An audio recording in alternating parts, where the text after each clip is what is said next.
Hallo zusammen und willkommen zurück auf Neutrality Studies. Bonjour à toutes et à tous, et bienvenue à nouveau dans Neutrality Studies.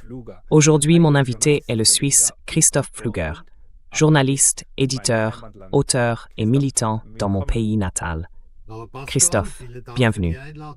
Bonjour Pascal, merci beaucoup pour l'invitation. Je suis ravi que tu aies accepté. Tu as en effet écrit un très bon texte sur un sujet qui est passé largement inaperçu dans les médias, non seulement dans l'espace germanophone, mais aussi à l'international, parce qu'il concerne la Suisse. Et oui, la Suisse, cela n'intéresse pas énormément de monde.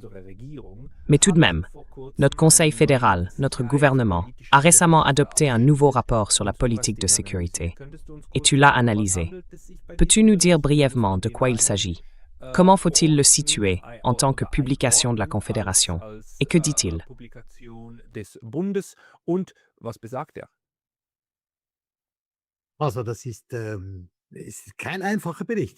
Alors ce n'est pas un simple rapport, c'est une stratégie. Le titre officiel est Stratégie de politique de sécurité de la Suisse 2026. Les chambres fédérales n'en débattront qu'à la fin de cette année, mais elles ne pourront pas prendre de décision. Cela montre que, d'un côté, c'est important, on le soumet donc aux chambres. Notre Parlement, oui, notre Parlement. Exactement, ils en débattront à la fin de l'année. Mais le Conseil fédéral a décidé de procéder à ce qu'il appelle une mise en œuvre immédiate, c'est-à-dire que le document est déjà appliqué.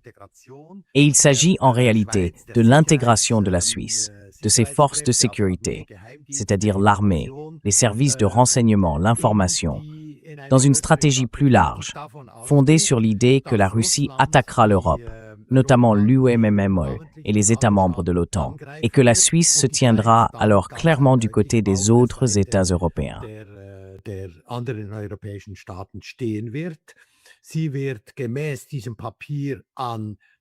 Selon ce document, elle participera aux exercices dits de l'article 5. Jusqu'à présent, cela était tabou.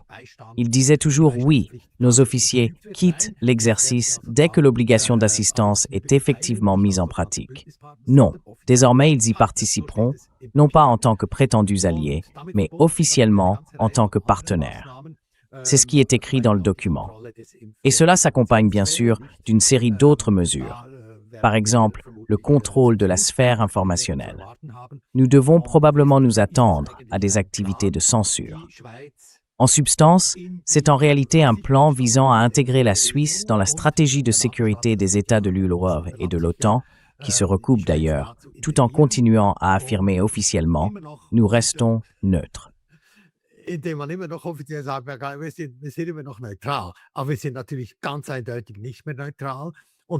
Mais bien sûr, nous ne sommes clairement plus neutres. Et ce qu'il y a de perfide dans ce document, c'est qu'il définit en quelque sorte les étapes que la Suisse peut désormais entreprendre, sans qu'il y ait de débat sur la neutralité.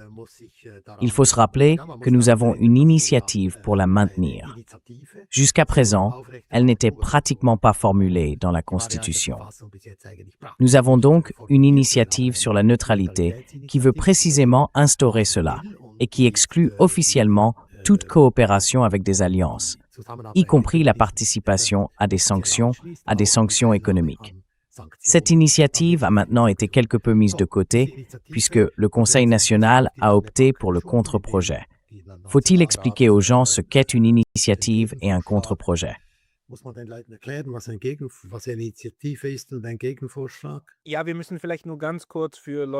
Oui, il faut peut-être simplement expliquer brièvement, pour les personnes en dehors de la Suisse, que la neutralité est mentionnée à 2 reprises dans la Constitution suisse, mais qu'elle n'y est définie nulle part. Et depuis 2022, il existe une initiative populaire. C'est un instrument en Suisse permettant d'organiser un référendum contraignant, c'est-à-dire de demander un vote populaire. Si l'initiative aboutit, elle doit être mise en œuvre. Le gouvernement ne peut plus s'y opposer.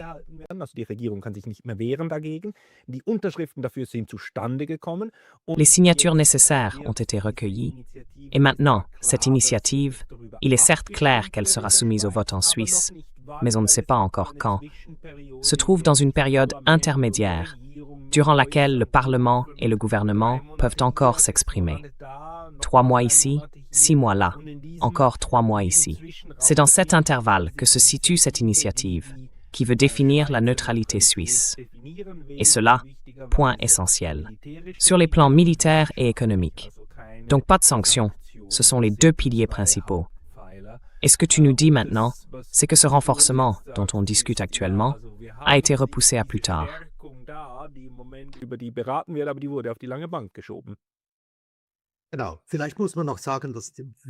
Il faut peut-être encore préciser comment la neutralité figure jusqu'à présent dans la Constitution fédérale. D'une part, les chambres fédérales, c'est-à-dire le Conseil national et le Conseil des États, sont tenus de préserver la neutralité. Et de manière identique, le Conseil fédéral est également tenu, à l'article 183, je crois, de préserver la neutralité. Mais il n'est pas précisé ce qu'est la neutralité. Ainsi, tant le pouvoir exécutif, le Conseil fédéral, que le pouvoir législatif, c'est-à-dire nos deux chambres parlementaires, sont tenus de maintenir la neutralité.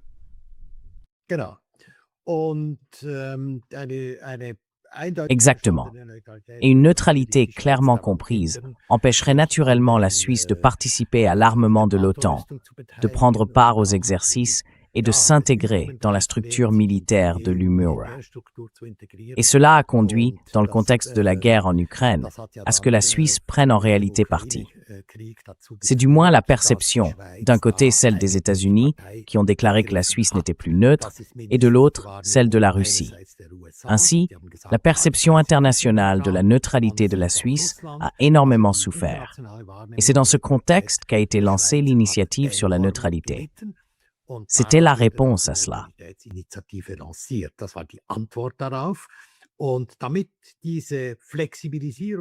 Et pour que cette flexibilisation de la neutralité puisse se poursuivre, une contre-proposition a été faite, comme je l'ai dit. De plus, on peut à nouveau organiser une consultation. Tout cela est possible, mais cela prend du temps. Et pendant ce temps, la stratégie de sécurité veut ouvrir la voie à une intégration plus poussée dans les alliances militaires. Ce n'est pas un hasard si le débat sur ce rapport, qui est extrêmement important, n'a lieu que lorsque l'initiative sera probablement soumise au vote en novembre. Un mois plus tard, lors de la session d'hiver, cette affaire, cette stratégie, sera donc inscrite à l'ordre du jour. On veut donc créer des faits accomplis. Et c'est à mes yeux l'intention évidente. On ne veut pas que l'on en parle. Nous pourrons peut-être y revenir brièvement.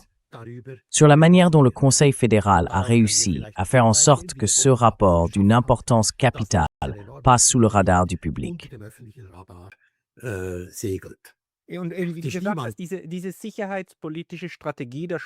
Cette stratégie de politique de sécurité de la Suisse, ce document a déjà été publié par notre organe exécutif, le Conseil fédéral, l'autorité compétente, mais elle ne sera débattue par le Parlement que dans un an, en décembre 2026.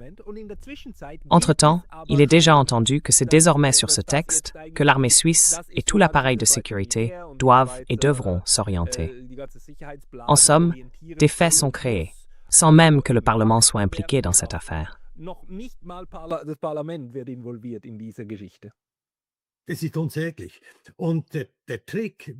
C'est inqualifiable.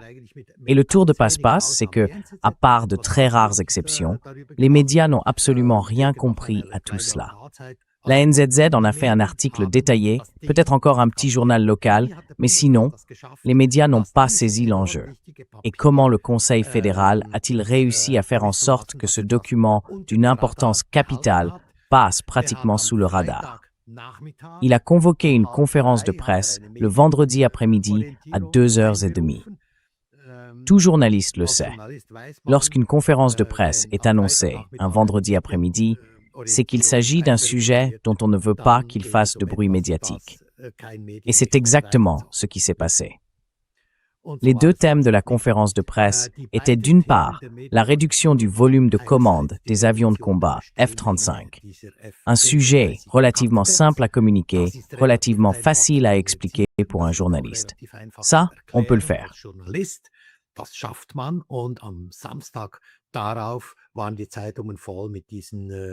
Les journaux ont alors été remplis de cette réduction de la commande des avions de combat F-35. Et le sujet bien plus important, à savoir cette stratégie de politique de sécurité, 60 pages, les journalistes auraient dû le lire, l'analyser et remettre leur rapport après la conférence de presse à 4 heures. Cela n'a pas été fait. Comme je l'ai dit, la Suisse ne sait pas que la voie vers l'intégration dans les structures militaires de l'OTAN et de l'UNOM est en réalité déjà ouverte et que le document est déjà en vigueur. Le Conseil fédéral a décidé d'une mise en œuvre sans délai, une formulation étrange. Et comme je l'ai dit, c'est la voie sur laquelle se trouve la Suisse. Et je pense qu'il est également important, au niveau international, que les gens du monde entier se rendent compte que l'ancien phare de la neutralité a désormais définitivement abandonné ses principes.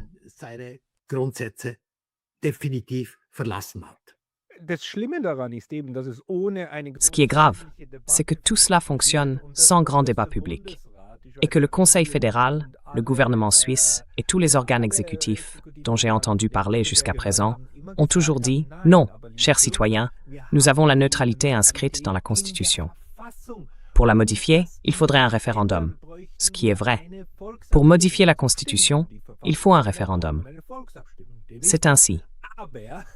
Mais, et ce n'est pas nouveau depuis ce rapport, déjà celui de l'année dernière le montrait clairement.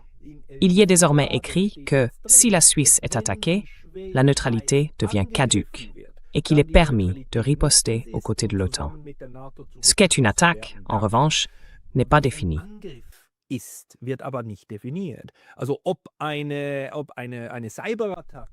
Donc, la question de savoir si une cyberattaque peut déjà être considérée comme une agression n'est pas définie. Ce qui est clair, c'est que la sécurité et la coopération, le mot coopération est mentionné 50 ou 60 fois dans les 2 ou 3 derniers rapports, constituent la nouvelle ligne directrice de la Suisse. La coopération avec l'OTAN, voilà la nouvelle orientation. Et la Suisse fait actuellement comme si cela restait compatible avec la neutralité, tout en travaillant déjà à tout ce qui permet de contourner et d'abandonner cette neutralité sans avoir à s'y confronter. C'est un peu ce qu'ont fait la Finlande et la Suède. Sauf qu'en Suisse, il faut encore garder à l'esprit comment contourner un vote populaire. Et je crois que le gouvernement suisse travaille d'arrache-pied pour que cela se produise.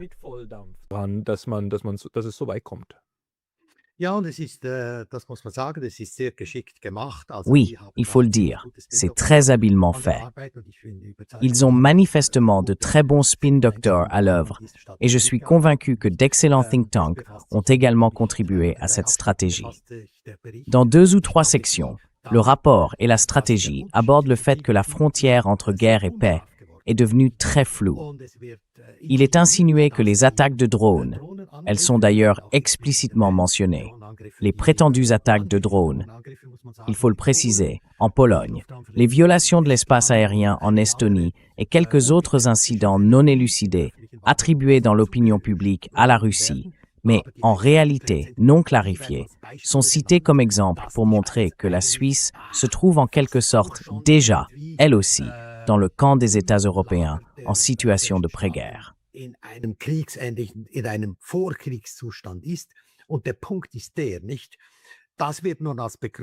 voici le point.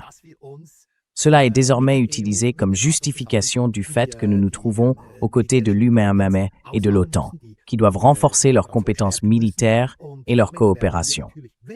Et de ce fait, la Suisse se retrouve évidemment si une attaque devait survenir. Nous y reviendrons peut-être brièvement pour évaluer la probabilité que cela se produise, clairement placée dans le camp militaire de l'OTAN.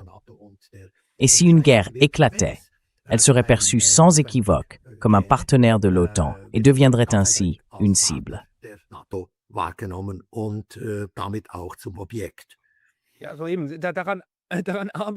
Oui, exactement. C'est précisément sur cela que travaille le gouvernement fédéral suisse, en adoptant et en publiant un rapport dans lequel il déclare officiellement « Nous collaborons désormais avec l'OTAN en tant qu'État partenaire, non pas comme partenaire de l'OTAN, mais comme partenaire pour les exercices, etc. » et nous menons également d'autres activités.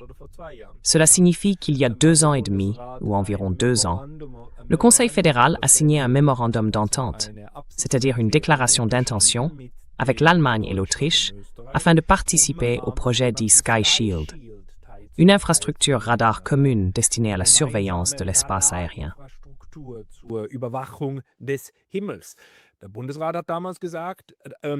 Le Conseil fédéral avait alors déclaré qu'il avait signé le mémorandum sous réserve du respect de la neutralité. Mais ce mémorandum reste secret à ce jour. Je n'en ai jamais vu de version. Nous ne savons donc pas ce qu'il contient. Et ainsi, dans les coulisses, on travaille en permanence à une intégration militaire de la Suisse dans les infrastructures de l'UME et de l'OTAN. Peut-être as-tu d'autres exemples ou réflexions.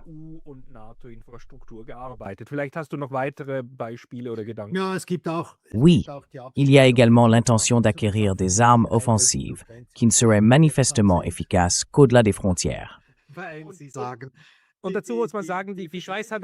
Et il faut dire à ce sujet, la Suisse a officiellement une doctrine militaire qui stipule que nous, Suisses, n'utilisons nos armes qu'à l'intérieur du pays.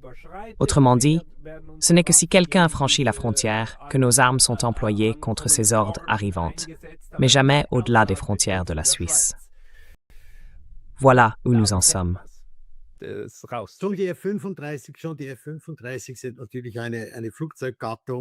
F-35 constituent bien sûr une catégorie d'avions. On sait, d'après certains théâtres de guerre, je crois en Ukraine, qu'il faut stationner ces avions à 500 km de la frontière pour les mettre en sécurité. Il n'existe donc aucun endroit en Suisse où l'on pourrait stationner ces avions en toute sécurité à l'intérieur de nos frontières. C'est peut-être un détail. L'important, c'est que la Suisse se prépare à une guerre, à une attaque de la Russie contre l'Europe, ce qui inclurait alors la Suisse. Mais il n'existe aucune analyse sur la probabilité d'une telle attaque.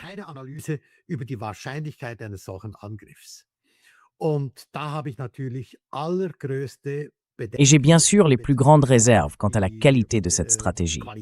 A-t-elle été élaborée de manière sérieuse? Ou s'agit-il simplement d'un souhait de promouvoir, en quelque sorte, l'intégration dans les structures militaires de l'UHBBR et de l'OTAN?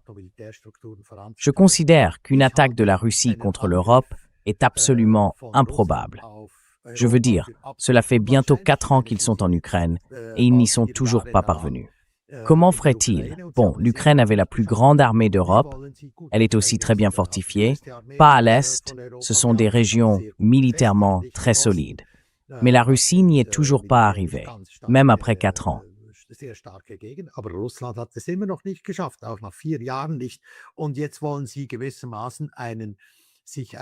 Et maintenant, ils veulent s'attaquer, pour ainsi dire, à une union d'États qui est plusieurs fois plus grande, dispose d'une puissance économique bien supérieure et compte beaucoup plus d'habitants. Ce sont là des facteurs essentiels. Un agresseur doit disposer d'au moins une supériorité triple. Ce n'est tout simplement pas le cas de la Russie. Et puis on sait par l'histoire comment les États agressifs s'arment massivement. L'Allemagne, par exemple, consacrait une part de son PIB à l'armement, qui, au début de la guerre, si je me souviens bien, il faudrait que je vérifie rapidement, je dirais, dépassait déjà 20% du PIB avant la guerre, avant la Seconde Guerre mondiale. Ce chiffre est ensuite monté jusqu'à 70%. C'est incroyable de voir quelles ressources une guerre peut engloutir.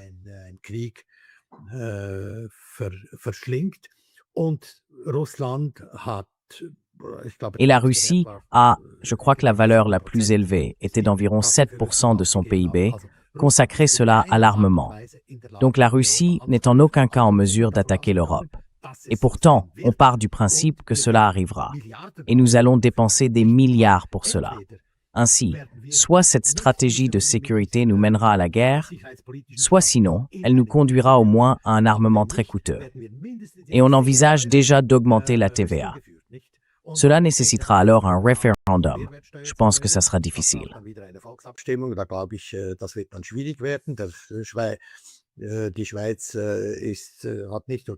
La Suisse a, entre autres, des impôts relativement bas, parce que le peuple peut encore avoir le dernier mot à ce sujet. Donc, soit cette stratégie de sécurité nous conduit à la guerre, que nous ne voulons en aucun cas, soit elle nous mène, et cela est déjà presque certain, à des dépenses d'armement très coûteuses. Et l'armement, c'est simplement de l'argent jeté par les fenêtres. Nous pouvons nous estimer heureux, les armes ne servent à rien. Nous pouvons nous réjouir lorsqu'elles ne sont pas utilisées. Dans ce cas, c'est simplement de l'argent dépensé. Lorsqu'elles le sont, elles deviennent même destructrices. Je pense donc que la Suisse devrait se doter d'une stratégie de sécurité fondée sur une neutralité strictement comprise et sur les bons offices.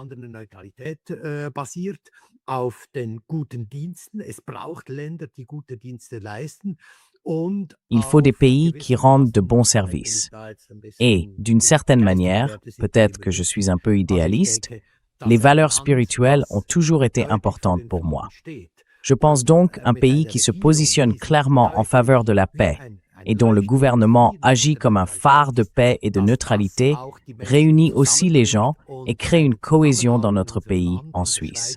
Cela ne nous rend pas invulnérables, mais cela nous protège aussi.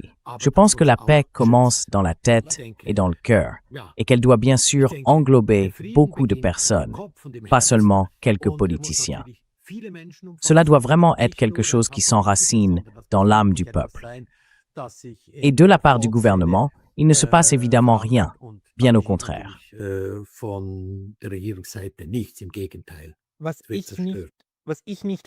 Ce que je ne comprends pas, c'est d'où vient ce scénario de menace. Je comprends que la guerre en Ukraine a suscité beaucoup d'émotions en Suisse. Cela a du sens. La dernière fois que des Russes se sont trouvés en Suisse, c'était il y a environ 210 ou 215 ans, lorsqu'ils nous ont aidés à chasser les Français, qui à l'époque de Napoléon, nous avaient conquis et transformés en États satellites. Donc à ce moment-là, les Russes étaient là pour nous aider à lutter contre cela. On s'en souvient encore dans certains milieux. Pendant 200 ans, les Russes n'ont plus été présents en Suisse. Et pendant 200 ans, la Suisse n'a été menacée que par l'Allemagne, la France, éventuellement un peu par les Autrichiens. L'Italie a posé quelques problèmes à l'époque de Mussolini. Voilà où se situaient les foyers de danger.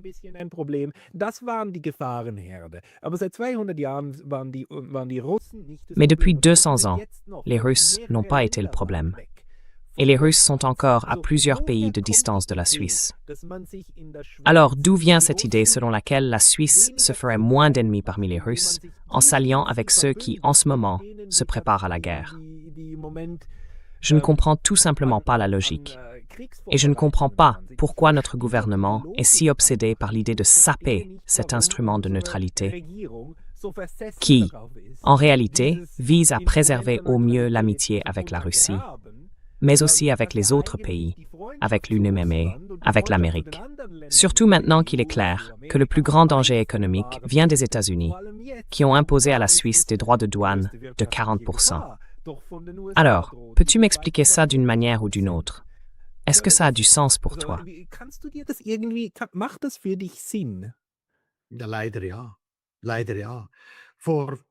Malheureusement, oui. Il y a environ 90 ans, le militaire américain le plus décoré de l'époque, celui qui avait reçu le plus de distinctions, le général Smedley Butler, a publié un petit livre qui est devenu un best-seller, War is a Racket. La guerre est une sale affaire. Il y analysait ses différents théâtres d'opération et les raisons de ses missions. Pourquoi ai-je été envoyé là-bas? Pourquoi ai-je dû y faire la guerre? Et il montre que la guerre est avant tout une affaire commerciale. C'est un business. On peut gagner de l'argent avec les guerres. On gagne sur l'armement, on gagne sur la reconstruction, et dans de nombreuses guerres, des garanties sont bien sûr transférées. On le voit en Ukraine, elle a dû contracter d'énormes crédits de guerre.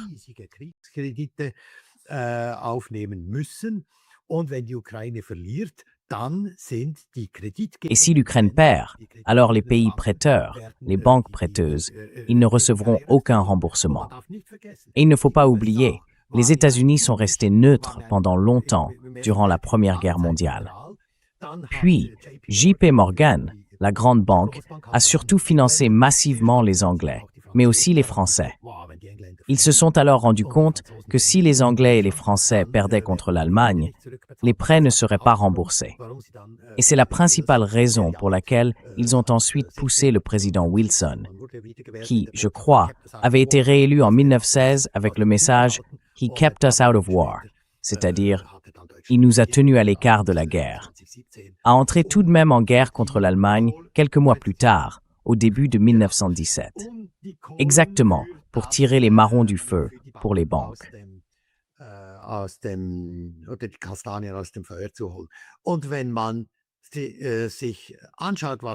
Et quand on regarde ce que publient les différents think tanks qui s'occupent de sécurité, ils ne cessent d'invoquer la grande menace russe. Soit on fait des profits avec l'armement, soit on en fait encore avec la guerre. C'est un business. Il est étonnant de voir à quelle vitesse les manifestations ont commencé aux États-Unis après la soi-disant opération militaire spéciale au Venezuela. Le message est clair. C'est une guerre d'hommes riches. Le raisonnement est intéressant. Les États-Unis disent « c'est notre pétrole ». C'est un mensonge, ce n'est pas vrai. Le pétrole a toujours appartenu à l'État vénézuélien. Les installations d'extraction et de raffinage ont été nationalisées et indemnisées. Et alors, si les États-Unis disent que c'est leur pétrole, est-ce donc le pétrole de la classe ouvrière?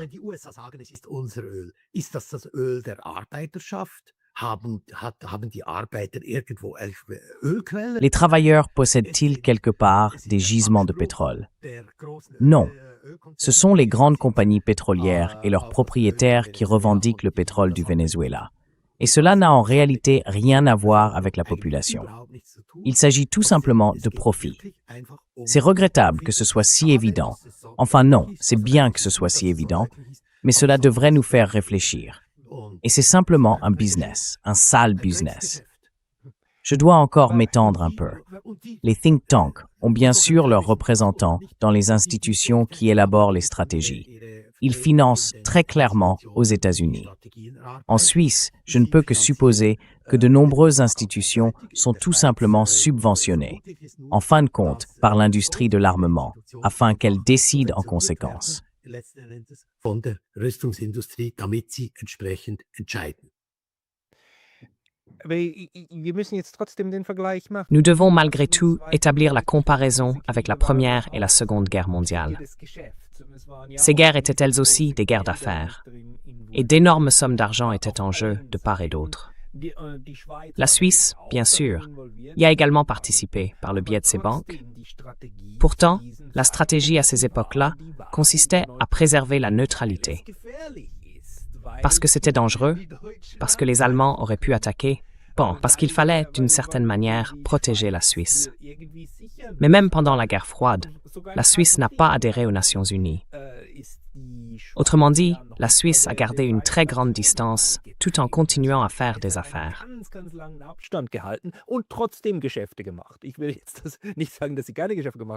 Je ne veux pas dire qu'elle n'a pas fait d'affaires, mais elle a pu en faire, parce qu'elle gardait ses distances. Et cela semble être en train de changer.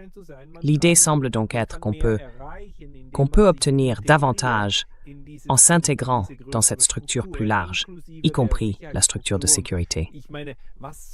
Et je veux dire, comment la Suisse pourrait-elle sauver l'Union européenne s'il devait y avoir une guerre? Je ne comprends tout simplement pas la logique qu'il y a derrière le fait d'intégrer maintenant la Suisse dans cet appareil. Par la porte de derrière, certes, mais tout de même. Et en fait, de tout abandonner. Toute la stratégie vieille de 200 ans, consistant à tenir la Suisse à l'écart des guerres, tout en continuant à faire des affaires. Cela me surprend.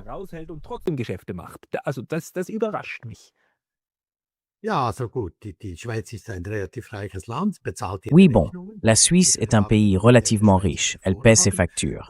Je dirais que la solvabilité de la Suisse est excellente. Et un tel client pour des armes, on peut toujours en avoir besoin. Ça, c'est une chose. L'autre, c'est que la Suisse est en quelque sorte le trou du beignet de l'Europe. On aimerait bien le combler. Et la Suisse, grâce à sa neutralité, a toujours été un lieu où il fallait parfois contourner certaines affaires. Je ne suis pas pour cela. Et dans le cas de l'Ukraine, j'aurais bien sûr été très favorable à ce que la Suisse n'impose pas de sanctions, tout en empêchant qu'elles soient utilisées pour des opérations de contournement.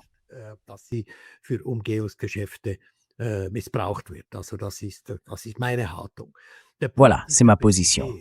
Le point est un peu le suivant.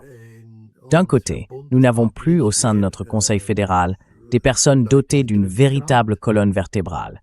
Cela a changé. Le monde a moins de courage, beaucoup moins, si je pense à des conseillers fédéraux comme le conseiller fédéral Stampfli, qui a dû négocier avec les Allemands pendant la Seconde Guerre mondiale et obtenait toujours quelque chose pour la Suisse. Il fallait aussi faire des compromis, car la Suisse était totalement enclavée.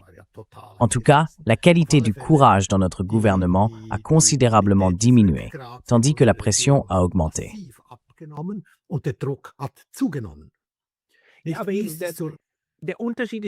La différence, c'est qu'à l'époque de la Seconde Guerre mondiale, on était enfermé et on ne voulait pas participer. Aujourd'hui, on est encore enfermé, mais on veut participer. Le changement de stratégie est déjà là. On dit donc oui, nous participons. Et moi, je veux simplement dire qu'il ne faut pas oublier qu'en 1938, l'Autriche s'est rattachée au Reich allemand, pensant que c'était la bonne voie. À l'époque, certains pays ont suivi ce mouvement. La Suisse, elle a dit « non, nous ne voulons pas ». Aujourd'hui, la Suisse dit « oui, nous voulons l'intégration à l'UME ». Bien sûr, l'UME n'est pas la même chose que l'Allemagne nazie. Je ne veux pas mettre les deux sur le même plan. Mais l'idée qu'on est différent, qu'on ne fait pas ce que l'Autriche a fait à l'époque, c'est-à-dire un rattachement, cette idée-là, elle a disparu aujourd'hui.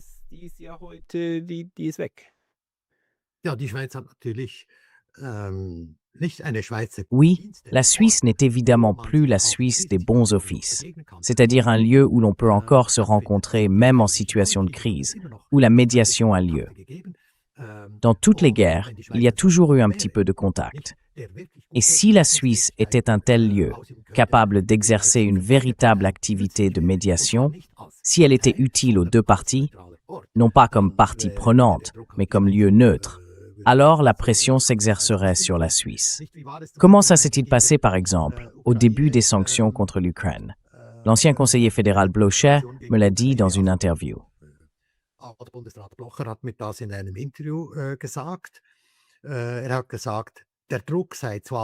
Il a dit que la pression avait d'abord été exercée sur les banques afin qu'elles participent à ces sanctions.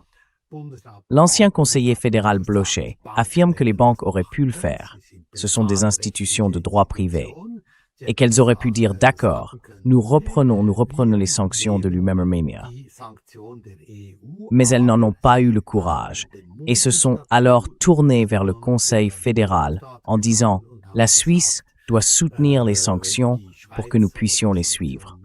Ainsi, il aurait également été possible, dans ce cas, de préserver la neutralité et de laisser aux banques la liberté de décider comment elles voulaient gérer leurs relations avec la Russie et l'ensemble de cette situation conflictuelle.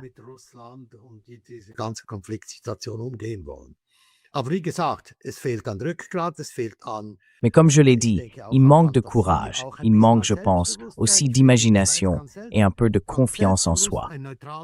Je trouve que la Suisse peut être un pays neutre avec assurance et développer en toute confiance les qualités positives dont le monde a besoin. Le monde a besoin d'un pays qui défende le droit international. Si l'on regarde l'interdiction de la violence dans la charte de l'ONU, il ne s'agit pas seulement, et c'est très important, de l'usage de la force, mais il est aussi interdit de menacer de recourir à la force. Et à mes yeux, c'est l'un des principes les plus importants qui sont négligés, la menace de la violence.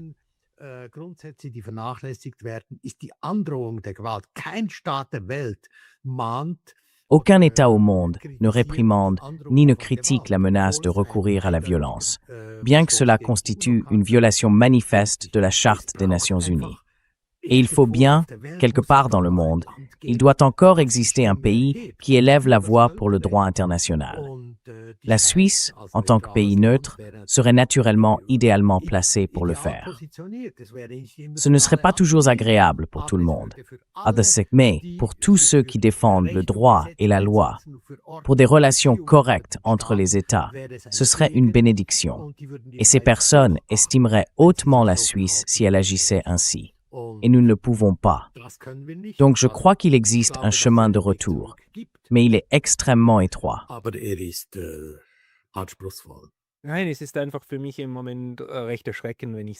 Non, c'est simplement que je trouve assez effrayant en ce moment de voir à quel point la Suisse officielle s'aligne sur tout ce qui vient de Bruxelles et aussi de Washington.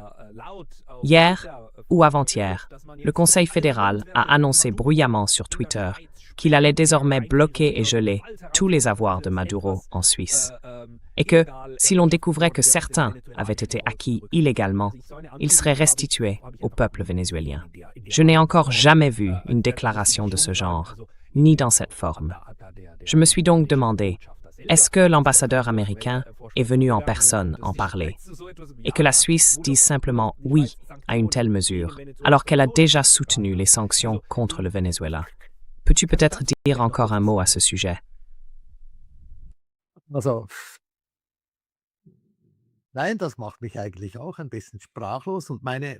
Non, cela me laisse en fait un peu sans voix. Ma réponse serait que les gens en Suisse doivent maintenant s'engager pour la neutralité, descendre dans la rue. Peut-être pas forcément dans de grandes manifestations, mais au moins donner un signe en faveur de la neutralité, afin que les gens se rendent à nouveau compte qu'il existe des personnes qui défendent la neutralité, comme condition préalable à la paix. La neutralité est une condition préalable à la paix. Si tu prends parti, si tu fais partie d'une alliance militaire, alors c'est perdu d'avance. Ce serait ma voix, mais elle est relativement ardue, car la Suisse ou les gens d'ici ont simplement le sentiment que la neutralité de la Suisse est en quelque sorte garantie, et ils ne peuvent même pas imaginer que notre pays puisse être impliqué dans une guerre.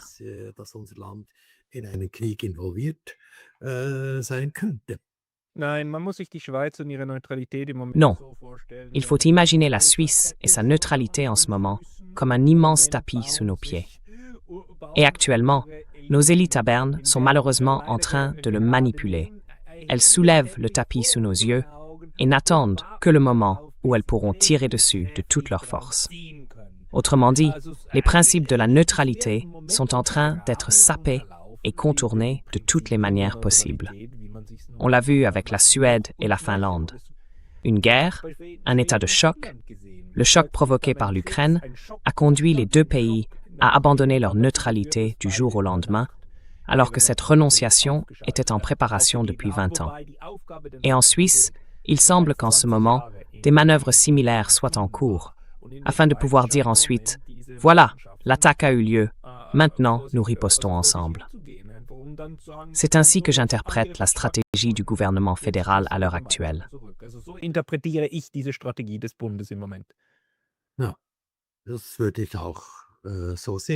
Oui, je le vois aussi comme ça. Nos représentants du peuple n'en font en réalité pas beaucoup pour cela. Il manque un consensus et il manque bien sûr aussi une pression venant de la base. Les politiciens ne font pas seulement ce pourquoi leurs lobbyistes les paient, mais aussi ce qui leur apporte de l'approbation. Il faut donc beaucoup de travail de terrain. Et je pense aussi, et nous y travaillons, n'est-ce pas Pascal, qu'il doit y avoir une alliance internationale des forces de neutralité au niveau mondial, afin de remettre la neutralité au centre des consciences comme condition préalable à la paix. Et la position neutre, souvent présentée comme celle du faible, doit montrer « non ». C'est une position qui demande du courage. Il faut du courage pour être neutre. Il est plus facile de se ranger du côté des prétendus plus forts et de se donner ainsi le sentiment d'être en sécurité. Donc, il faut un peu de courage, mais c'est le chemin qui est devant nous.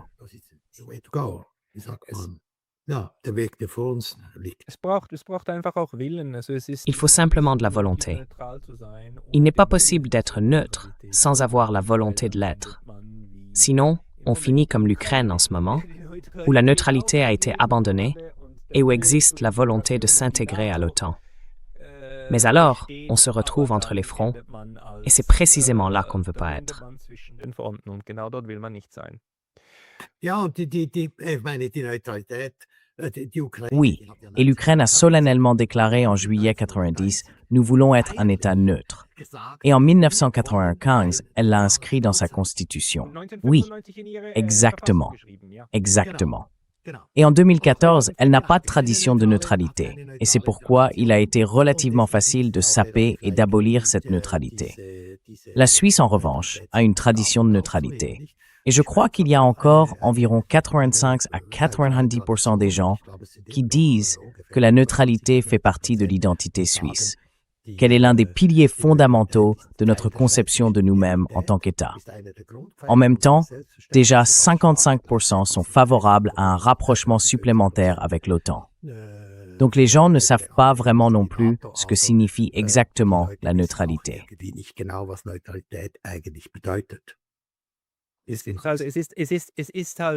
C'est en soi un mot vide de sens, que l'on peut justement remplir de signification, et qui est d'ailleurs investi de sens par différents camps. En droit international, il existe bien sûr des définitions, mais même là, cela irait trop loin. Christophe, les personnes qui souhaitent te suivre ou lire davantage de toi, où devraient-elles aller?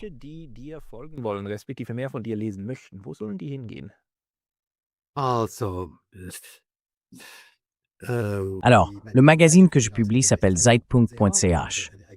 J'ai aussi mon propre site web, christophfluger.ch, et en ce moment, une grande partie de mon travail est consacrée à une chaîne de web TV, transitiontv.org. Ensuite, l'initiative la plus importante pour la neutralité est le mouvement pour la neutralité, Ben.Swiss. Ce sont les endroits où l'on peut, je dirais que Ben.Swiss est le meilleur lieu pour s'impliquer si l'on veut agir en faveur de la neutralité.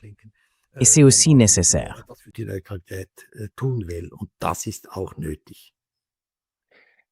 Christophe Pfluger, merci beaucoup pour ton temps aujourd'hui. Avec plaisir. Tous mes vœux de réussite pour toi. Et encore une fois, tiens bon pour la patrie. Merci. Merci. Danke.